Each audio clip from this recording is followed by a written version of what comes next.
I'm ready. I'm ready to roll. Fire away. Mike, this probably sounds like a dumb question, but despite all the stuff that we make about the quarterback situation, how much more efficient is your offense when you run the ball the way you did on Friday? Much more. I mean, that's not even close to being a dumb question. I've gotten a lot of dumb questions over the last 4 weeks, not from y'all, but from my buddies I grew up with. But that is not a dumb question. You're 100% correct.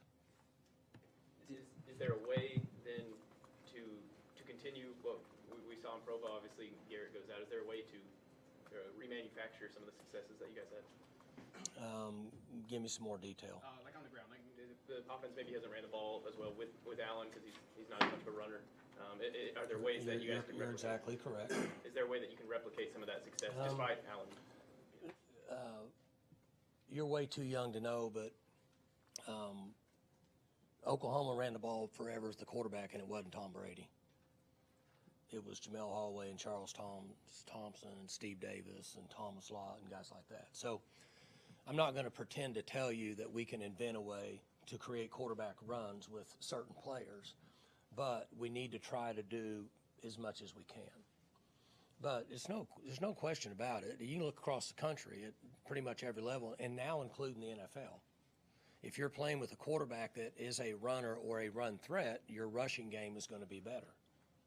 Just a numbers game. Felt like you also used two-back formations more than we've seen before. Is that something that y'all think can help open up the ground game for Ollie and those guys? No, that's just us trying to take advantage of guys that we think can make plays and can save some reps on other positions. But essentially, when you put a back in the backfield, when you put two backs in the backfield, it's like putting a back in a tight end. It's a numbers game. I mean, they played it the same way they would have if there was a tight end playing. Kind of like the backup quarterback, the third guard is always my favorite player. How did Kawicki do? He did pretty good. Played good. I mean, the offense exceeded expectations, in my opinion, in that game. They had an excellent game plan, carried it out. Players which had been very attentive and practiced really well the last 2 weeks. And that's the results that they got. Really, the team in general. Defense beat up a little bit, a little tougher at times, but guys like Kawicki that practiced quite a bit last week played pretty good. What did you think of Fields? Played pretty good. But we've seen that, right? We've seen it since August with him. Has ability and don't know. He's never been in games, but, that environment we played in was as difficult of environment that we've played in since I've been a coach here. And he just went out and played like it was no big deal. What did you see on that last defensive play, having some time to look back at it? Say it again? What did you see on that last defensive play where they went down and the first thing is we missed 3 tackles. Okay, we had two opportunities, one to get him on about the 12 or 13-ish, one to get him on about the 9, which would have, I don't know how much time was left then, like 12 seconds, 14, something like that. So then you still live to play maybe 3 more plays, 2-ish, 3-ish, whatever. That would have helped. It was a busted route on their part. A guy did a good job they busted a route, came back, reacted, quarterback found him, made a play. But in the end, we have to find a way to get more pressure on the quarterback, and that would have helped. Back to the Arkansas game, in overtime, 4th down, Kendall goes in and makes that stop. Are you seeing that same kind of in post game? You're talking about the refusal to lose, just the competitiveness on the defense on the team. Are you still seeing that? You're playing different guys. Guys are hurt, but are you still seeing that kind of refusal to lose? They've been great. Next play? I said this. I might have said it in the post game. I don't know. I told somebody, but if you'd have been in our practice the last 2 weeks, you'd have thought we were 6-0. And my job is to evaluate the coaches and the players and myself after every game. Our guys played a good football game, and we had a good plan. The coaches did a good job in this game. Losing is not something we want, but my job is to evaluate the situation every week. And so, from that standpoint, they were good. We had some newer guys playing positions on defense, and that did hurt us some. Okay, we had to switch some safeties to different spots, and they're still playing safety, but they're not that safety. Okay, it's different. So that hurt us at times. I mean, I'm not going to say it didn't, but we could have tackled better. Okay, that would have helped us. And then we got out of place on a couple fits.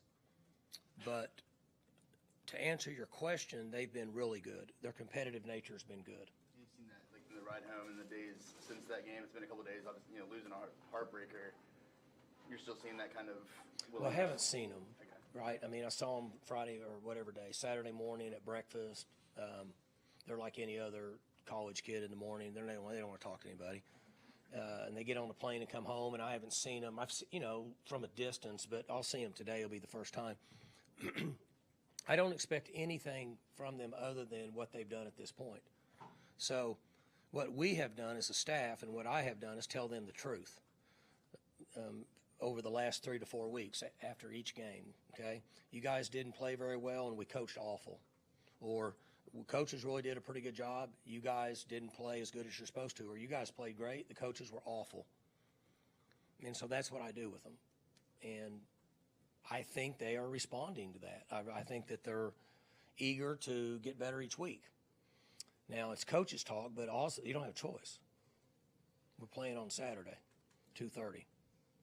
You were asked about the last play, but that whole last drive. I mean, I thought the quarterback run was the biggest play, but when you went back and analyzed that, were there things, we probably should have done this differently? Not really. We knew exactly what they were doing. We knew it was 2-minute drill. They stayed to the to the field and trying to run daggers and benders to the field, so we were in coverages for that. And we were fine all the way until the 32 or 33-yard scramble. And we got too far up the field on the pass rush. Went all the way around the corner, and went to an aiming point of 14 yards deep. Can't do that. You don't want to get past 9.5. We ran around the corner and let him step up and take off and go, and then we missed a tackle. We had him for 12 yards, and we missed a tackle, and he ran for another 19. That's what happened. The fourth down play, too, that was close. We actually did we had a good pass rush there and moved him, and he got out of the pocket and found a guy and made a good throw. The guy caught it. He got it by a yard. It was good. He was clear. But, there's different ways to look at that. People will say you could defend that differently. You could. I mean, it's the chess game of football. But at that particular time, we were in great shape. You just don't want them to get a big one. So you got to be careful about clamping down, because at that time they were in not quite desperation, but certainly the odds would have been in our favor at that particular time. Okay, it's like I had a better hand than you did. Now, we hadn't done the river card yet, but right now my percentage was a lot higher than yours. So we didn't give up a big one.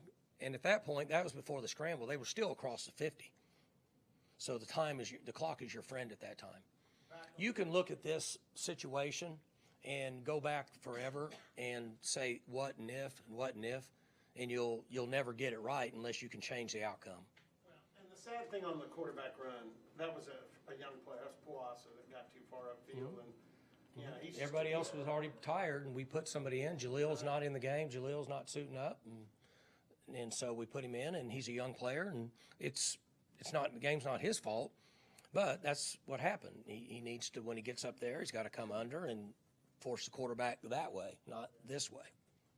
Going back to Rodney, he's got 5 games left. He's got 3 and can still redshirt. Is that something you start thinking about now, or is that something you cross that bridge when you get there, sort of thing? Which part? Rodney potentially redshirting him or not redshirting. Those decisions are made by the players, not me. Not anymore. Mike, what about Ollie? I know you talked about him after the game on Friday, but, clearly he's dealing with banged up injuries, whatever.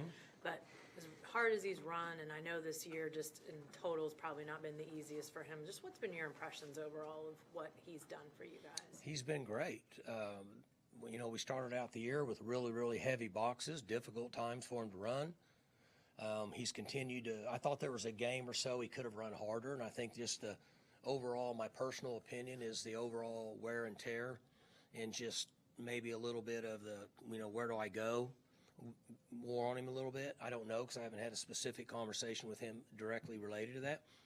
But then the last probably 4 games, he's run really hard. Like there's times that there's not much there and he's blowing through there and he's jumping over people. And I thought his effort the other day on 4th down was excellent. So he's been really good. His attitude's been good. And look here, we can call it like it is, okay? We can just sit up here and BS each other, but all he loves Oklahoma State, and he really wants to win, and he's highly competitive. I mean, you can see it in him. Y'all watch him in the games. I mean, when he's jawing with people, it's not because he's for show and tell. Like, he's the guy in the playground that never wants to lose and pick up basketball. And he loves that side of it, but he also knows that his future is based on his production level, based on the opportunity he has on every play. And I think that he's maximized that, certainly over the last month. You've talked in the past about his maturity, and I know that hits on a lot of different things, but it sounds like he's taken a pretty mature approach to Who's that? Ollie. He's been excellent. Here's the deal, Jenny.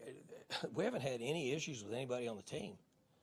And, I mean, I thought I was going to have to go into, counseling and parental control after a while, but these guys have been excellent. And they've been easy to coach. They've been attentive. Their energy's been good. They're eager to learn. They made growth. Like somebody brought that word up the other day, and I thought I would use it to make me sound smart. They made growth over the last 2 weeks. And what I'm going to tell them today in the meeting is the same thing I'll tell you right now is I need you to grow for the next 6 days. And then that gives us the best chance to play at the highest level we can Saturday. If they'll do that, we'll be fine. Mike, I thought Presley seemed, you didn't play as much as usual. You didn't go to him as much as usual. And then the last drive or last quarter, whatever it was, he was great. And he'd been the hero if you'd have held him off. Does he remind you of Malcolm in terms of longevity and contribution to the program and those kinds of things? Yeah, so they bracketed him some, kind of squeezed him, and which is smart on their part, kind of tried to take him out of some stuff. He's not in as he's always played 75 plays, and now he's out some. He's beat up. We try to protect him a little more than we did. The amount of years that in the special teams and the hits and the crucial plays and in critical times that he makes and what he does in practice is what you're saying is crazy good. I told him yesterday, not him, I haven't found him yet, but I told the trainers and I told Dunn, I don't even want him practicing this week.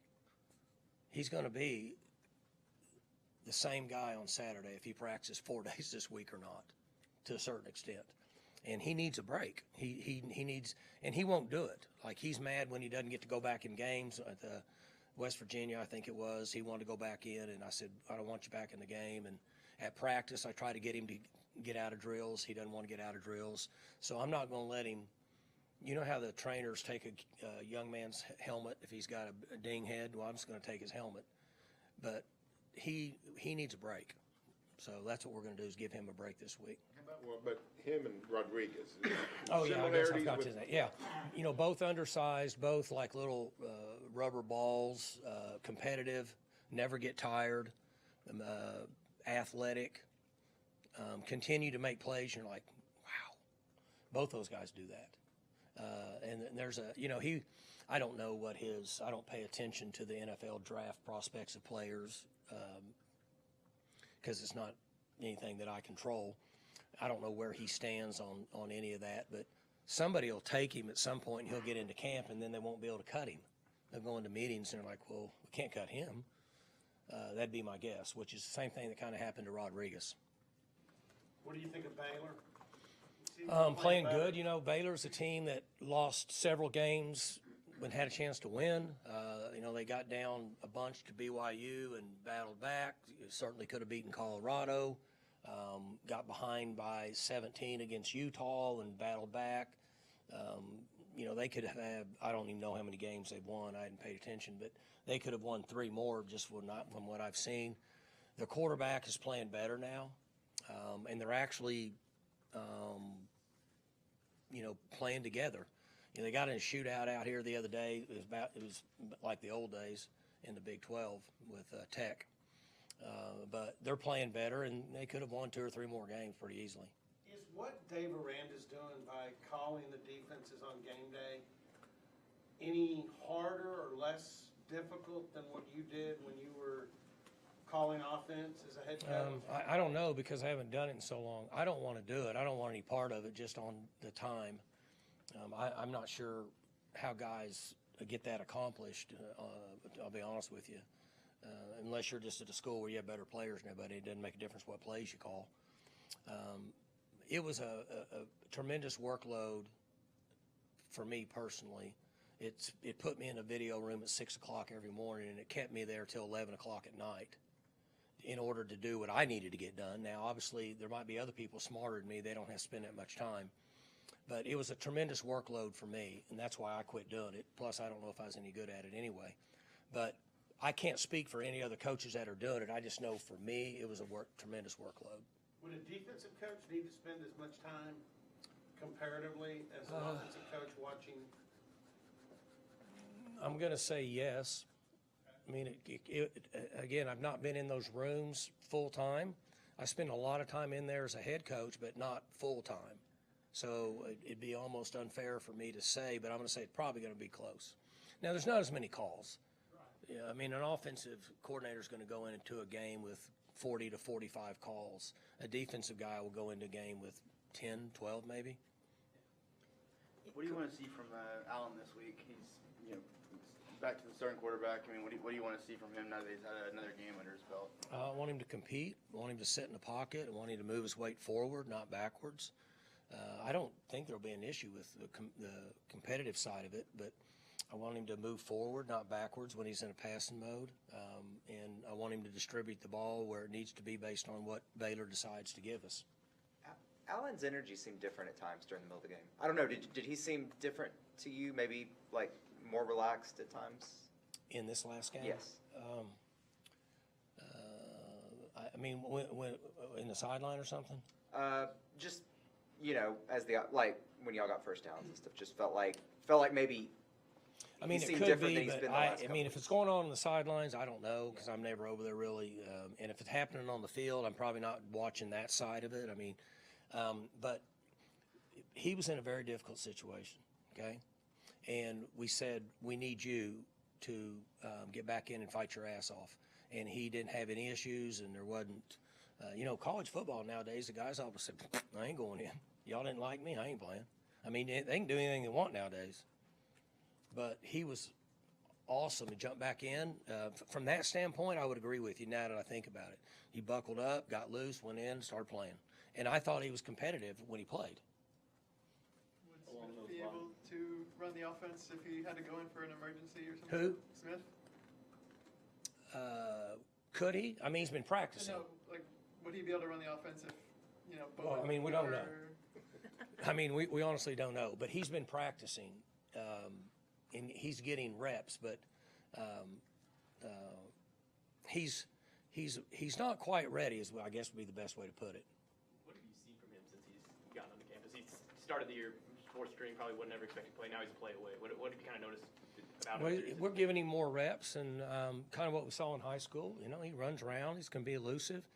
He's an accurate thrower.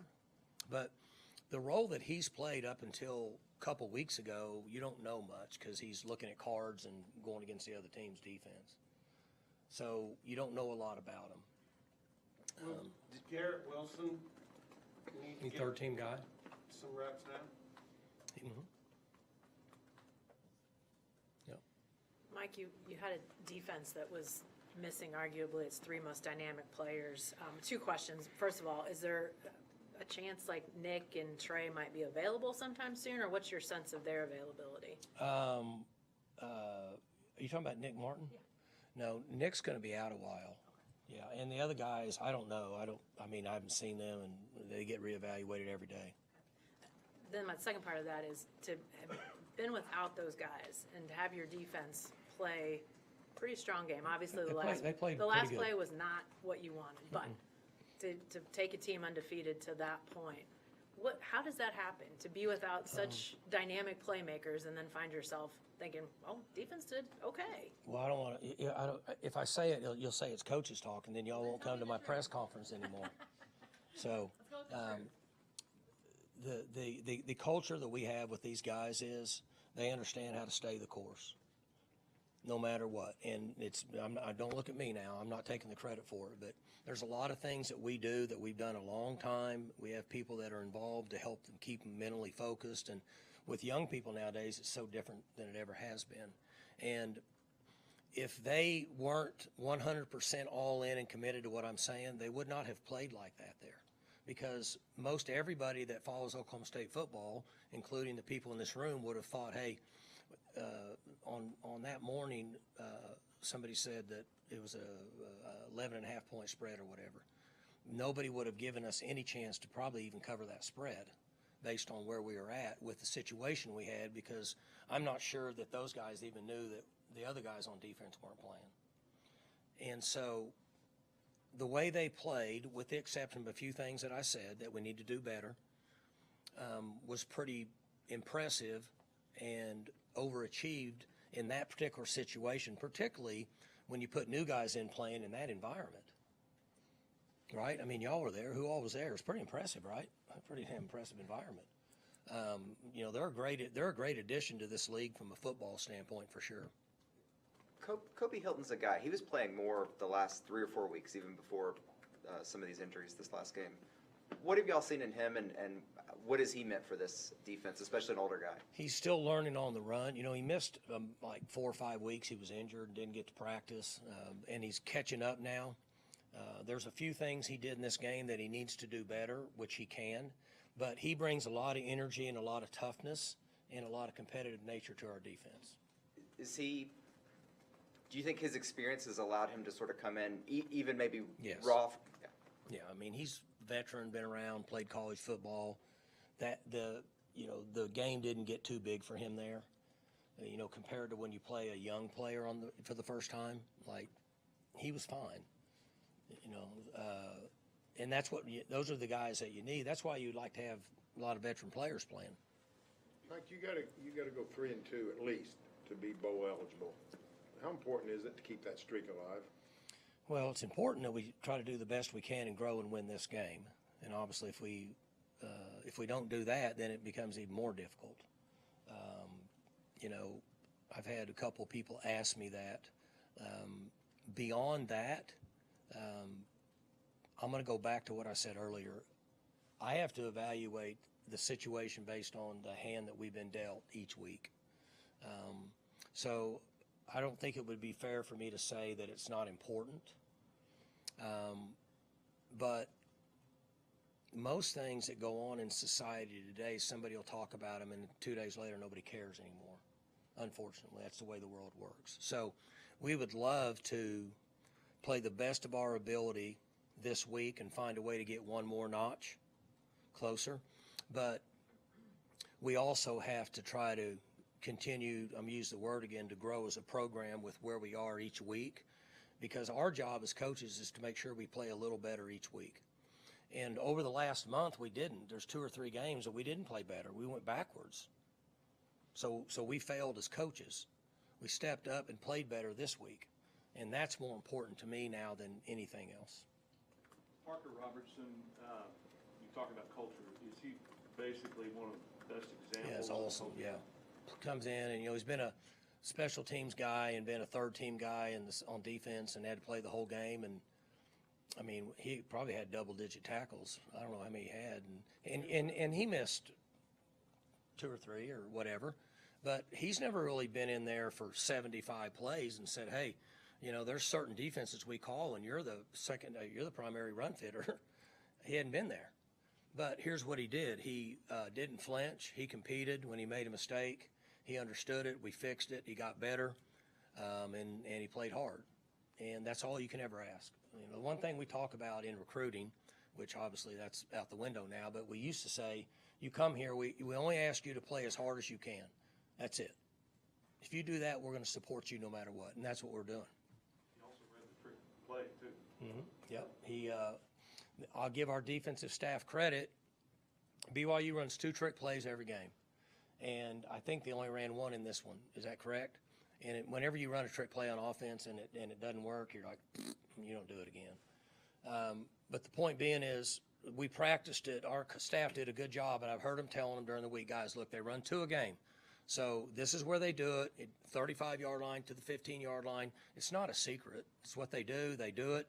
We worked it. They hit it on, the scout team hit it on our defense like 5 times. And then last week they stopped it once, and sure enough, Parker was the guy they ran it against, and he probably listened and paid attention and studied tape, and he had a good result. Who gets credit for the throwback to Bowman? That was out of the, nobody would have picked that one on the. That's done. He gets credit for that one. I would like to take credit for it, but too many people know it wasn't me.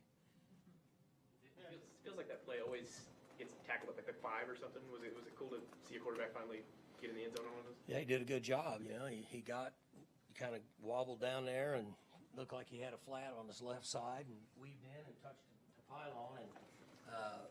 And you know, when I saw it happening, which I mean, you might know or you might not know, but they're good on defense inside the 2-yard line. They have senior defensive linemen, and they're pretty good. So there's no guarantee that you're going to get in. So you kind of want to see it happen. So I was kind of like watching the. You know, I can't see as good, but I was kind of watching to see. And when he did that, and they reviewed it, I think they reviewed it, didn't they? Yeah. And I thought, well, he might have stepped out and whatever, but it worked out good. It's good call. Your offensive Dunn line. had a good call also on 3rd and 18 on the underneath screen to Brennan. That was a good call. I was going to actually ask on that play and the. See how smart I am? I even knew what you were going to say. That's AI. I have AI. When I went back and watched on the screen to Brennan and that play to Bowman, the offensive line did a great job selling and getting in. You know, a lot of times you see on those plays, maybe they get upfield too fast or just.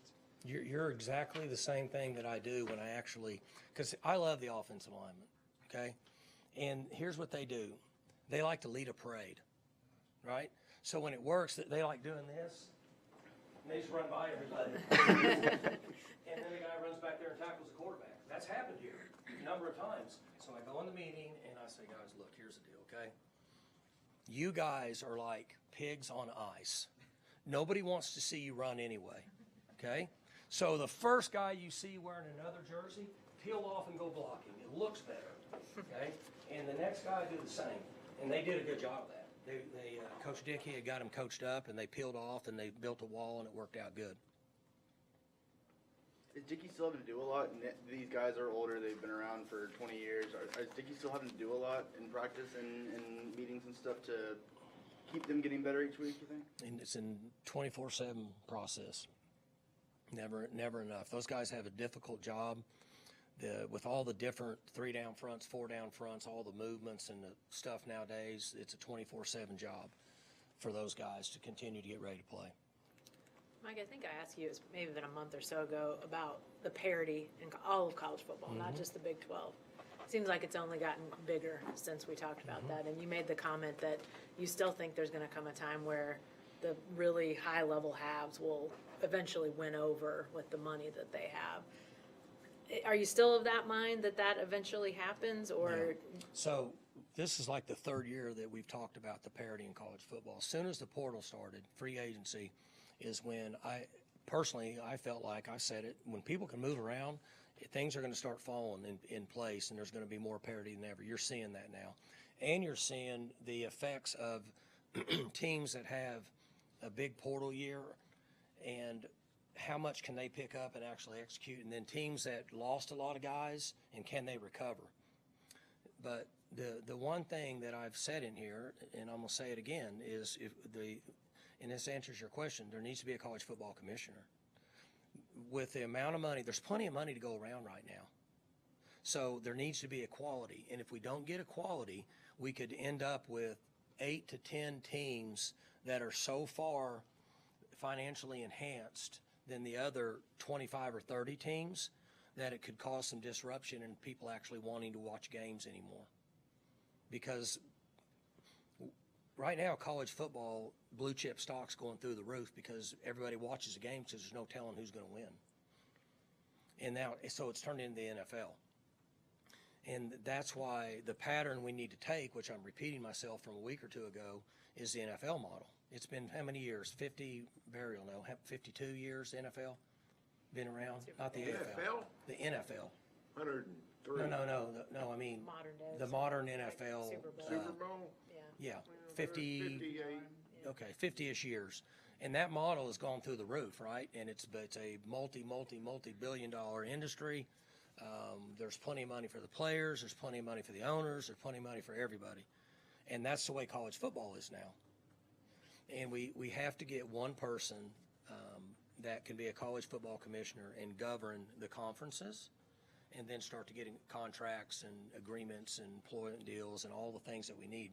Because the one scary thing that can happen, I'm glad you asked me this, because these are things I think about. So you can have a team that, let's just say a team that goes 8-4 this year, whatever. Okay, they have a pretty good year. And then at the end of the year, for some reason, they get wiped out in the portal. Like 4 of their 2 deep wideouts leave, and all 5 corners leave. And then you're forced to try to go in the portal and recover that, which is not going to happen unless you're dealing with $25 to $30 million. That's what it'd take to buy that, basically buy a team. And that can really set somebody back. That's why I said 2 years ago, the ADs are the ones that are going to have challenge now, knowing when to fire a coach and when not to. Because if the coach might be a good coach and he gets wiped out in the portal, you can't win. I mean, it's going to be extremely difficult. So it'll be interesting, but in my opinion, over the next 18 to 24 months, we need to create some boundaries and establish a college football commissioner so we can have equality. And then, sure, we got to get to the SEC and the Big Ten because they have all the money right now. But that money won't be there over a 3 to 5 year period if they're taking it all and they're dominating and nobody else is winning, and the viewership on the West and the East Coast is not there. Then does Fox and ESPN and Peacock want to show games anymore? I don't know. What do you think of What do you think of OU's struggles so far this season in the SEC? I got my own problems. I mean, shit. I saw part of their Texas game. Let's see who they play Saturday. I did see part of the South Carolina game because I was watching on the plane coming home. And South Carolina's got a good defensive line. I saw that much. I don't know. I got enough problems of my own that I'm trying to work on. Hadn't thought much about it. Back to what you were saying a second ago, how important is player retention for you, especially when you're having a year that you weren't expecting, and you guys might be thinking about jumping ship? As young as you are, you should know better than that. Player retention is based on money. I'll give you an example. If you're playing on our team and we go 3-9, and right now you're making $12,000, and we say, hey, if you come back, we'll pay you $250. What are you going to do? Player retention is probably 90% built on money now, not other things. It's changed. 7 games into the season, how do you feel like y'all approach? And last year, 10-win season, y'all broke even. Lost 10, got 10 guys in. How do you feel like y'all approached the portal? We have no clue. That's what I'm talking about. And I'm you guys get tired of me repeating this, but if I say it enough, maybe somebody will listen. We need employment contracts. You sign a 1-year deal, a 2-year deal, a 3-year deal, or a 4-year deal. And I don't need to go through the whole thing because y'all are tired of me saying it. If I'm a 5-star, I'm probably signing a 1-year deal because I'm going to renew my deal at the end of the year. I'm a free agent. I'm what Dak Prescott was at the end of the year, or whenever, last year. So I get the call, I can do whatever I want. So if we have contracts at the end of the year, at least we as coaches know who can leave and who can't. Right now we don't know that. We don't have any idea. So if you just put yourself in my shoes, we're trying to fill a roster that's going to get cut to 105 is what she says, correct? So we already have to get rid of 35 players because we have 140 on our team. So we have to get 35 of them we have to get rid of because we don't have a choice. And you have incoming high school seniors, okay? You got to figure out how to do that, and you got to do it by position because you don't want to get cut and lose a massive number of players at one position. And then you don't know who's going to go in the portal, who's not going to go in the portal, and how you have to replace them, all while they've shortened the portal window, which everybody's in agreement we need that. And the spring portal has not been as productive for most teams across the country as what the fall portal has been. That's another reason why they need to get contracts. So like if we have, let's just say we have all of our running backs on a multi-year contract. Well, then we know who to replace. We got to replace Ollie. he's going to go to the pros. So we know we need one guy. We're going to get a high school kid or we're going to get a portal kid. At least we know. When nobody's under a contract, we don't know who's leaving and who's staying. That's where you have an issue. Have your QR codes and the other NIL things, have they been as successful as you maybe Yes. had hoped so far? QR codes have been good, been really good. Guy who thought of that was brilliant. What's kind of the You didn't pick up on that. Was Keanu coming out here, or is that Yeah, that's right. Go ahead. I was going to say, I don't know if you can even disclose this, but numbers-wise, has it been, I guess, financially, have you been able to get a good return on that? Yeah, that's what I'm saying. Well, I thought that's what you're asking Yeah, me. it is. I Yeah. didn't know if there was a number. It's been really, it's been good. And when is it the end of December when whatever, January or something, we'll, do a withdrawal or whatever and distribute it, whatever. By then, I'll probably be able to tell you how much it was. But it's benefited. It's benefited us. Are you just, with this day and age where guys can move around every year and there's so much focus on the playoffs, you talked about the maturity of this team and how you said team practice like they were on 6-0. Yeah, they've been awesome. Is this rare? Like, is it rare to have a group of guys that can collectively buy in this much in this season? This group's been really good in that area. And if they weren't, I'm telling you, if they weren't really good, I'd tell you, I'd say, hey, they've been good. They could be better. They've been really good. So we're in a different time. We don't need to get into all that, right? So what keeps young people happy and engaged and wanting to compete and grow and get better? Somehow you've got to get them convinced that there's something beyond what they're doing each week.